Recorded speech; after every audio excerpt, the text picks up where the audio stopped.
त्यांनी बदलला असेल तर त्याच्यावरती इतराने भाष्य करण्याची गरज नाही. फार विजय रुपाणी यांना मी ओळखतो, अनेक वर्ष त्यांनी ते काम केलं आहे, माझ्याबरोबर राज्यसभेतसुद्धा होते आणि ठीक आहे ना, हा त्यांचा विषय आहे. आता नवीन काय, नवीन राज्य, नवीन विटी, नवीन दांडू काय आहे तो पाहावं लागेल. पण नक्कीच मला इतकंच माहिती आहे की गुजरात राज्यामध्ये भारतीय जनता पक्षाची स्थिती तितकीशी बरी नाही आहे. जे निवडणुका झाल्या पुढल्या वर्षभरात, तर साधारण 5 वर्षापूर्वी ज्या निवडणुका झाल्या त्यासुद्धा भारतीय जनता पक्षाला अगदी काठावरचं बहुमत मिळालं. खेचून शेवटच्या क्षणी ते बहुमत आणण्यात आलं. जसं बिहारमध्ये झालं, तेच गुजरातला झालं. काही जागा शेवटच्या मतमोजणीच्या वेळेला खेचून आणण्यात आला असा एक आरोप आहे. त्याच्यामुळे त्यांच्या पक्षाला जर वाटलं असेल की त्यांचं पक्ष संघटन सरकार अधिक मजबूत करायचं आहे तर तो त्यांचा हक्क आहे, अधिकार आहे, त्यांचं बहुमत आहे.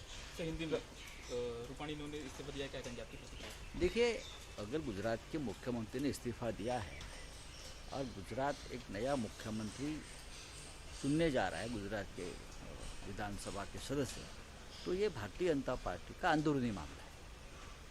किसी भी पार्टी जिसका बहुमत है और जो नेशनल पार्टी है, उनके हाईकमान को पूरा अधिकार होता है किसी राज्य में मुख्यमंत्री नया देना या बदलना. उत्तराखंड का मुख्यमंत्री बदला है, कर्नाटक में बदला है, अब गुजरात की बारी है, तो ये उनका कोई आने वाले चुनाव के लिए तैयारी हो सकती है या और कोई बात हो सकती है. वो तो शिवसेना की जिम्मेदारी या किसी और पार्टी की जिम्मेदारी नहीं है ना, उनके मुख्यमंत्री है, उसने बदल दिए, उसमें क्या है. हमारे यहाँ उद्धव ठाकरे साहब रहेंगे, जब जनता चाहती है तब तक रहेंगे. ममता बनर्जी रहेंगी, उनको कौन हाथ लगाएगा, या चेन्नई के मिस्टर स्टालिन रहेंगे, विजयन रहेंगे.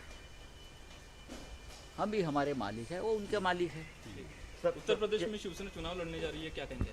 देखिए, हम चुनाव तो हमेशा वहाँ लड़ते हैं, चाहे हमें यश अपयश कोई भी हो, लेकिन पार्टी का संगठन है, लोग काम करते हैं और उनकी इच्छा होती है जब चुनाव आते हैं तो चुनाव लड़ने चाहिए, चुनाव से भागना नहीं चाहिए.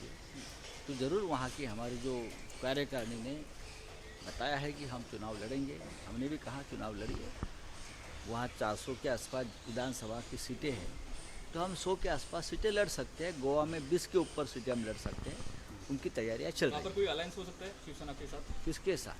शिवसेना को कोई? हाँ. गोवा में हो सकता है. गोवा में जैसे महाराष्ट्र में महाविकास आघाड़ी का एक यश अपयश कोई भी हो, लेकिन पार्टी का संगठन है, लोग काम करते हैं और उनकी इच्छा होती है जब चुनाव आते हैं तो चुनाव लड़ने चाहिए, चुनाव से भागना नहीं चाहिए.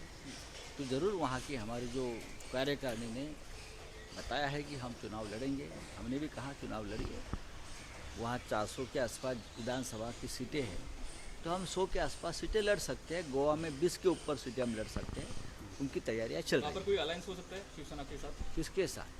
शिवसेना को कोई? हाँ. गोवा में हो सकता है. गोवा में जैसे महाराष्ट्र में महाविकास आघाड़ी का एक प्रयोग हमने किया है, वैसा गोवा में चल रहा है. और भी 2-3 छोटी छोटी पार्टियां हैं, वहाँ हो सकता है. नहीं तो हम अकेले चुनाव लड़ेंगे, हमें क्या है. सर, मराठीमध्ये सांगा फक्त, गोव्यामध्ये किंवा उत्तर प्रदेशमध्ये कोणाची अलायन्स होऊ शकते का? नाही, उत्तर प्रदेशमध्ये काही शेतकरी संघटना आहेत, पश्चिमी उत्तर प्रदेशमधल्या. त्या संघटनांनी सांगितले की आपण निवडणूक लढा, आम्ही तुम्हाला पाठिंबा देऊ. हे सत्य आहे.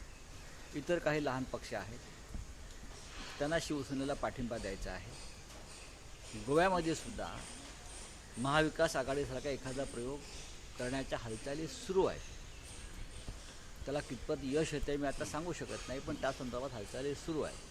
त्या महाविकास आघाडीमध्ये जर शिवसेनेला योग्य स्थान मिळालं तर नक्कीच शिवसेना त्याच्यामध्ये निवडणुकीत सहभागी होऊ शकते.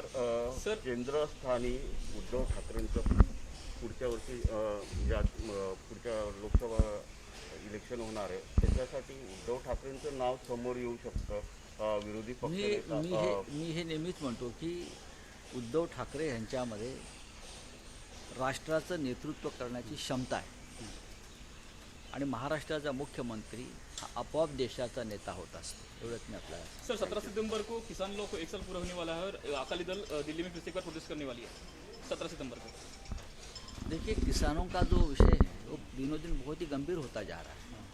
आप हरियाणा में क्या चल रहा है देख रहे हैं, और किसानों के इस आंदोलन को पूरे देश से समर्थन मिलना ज़रूरी है।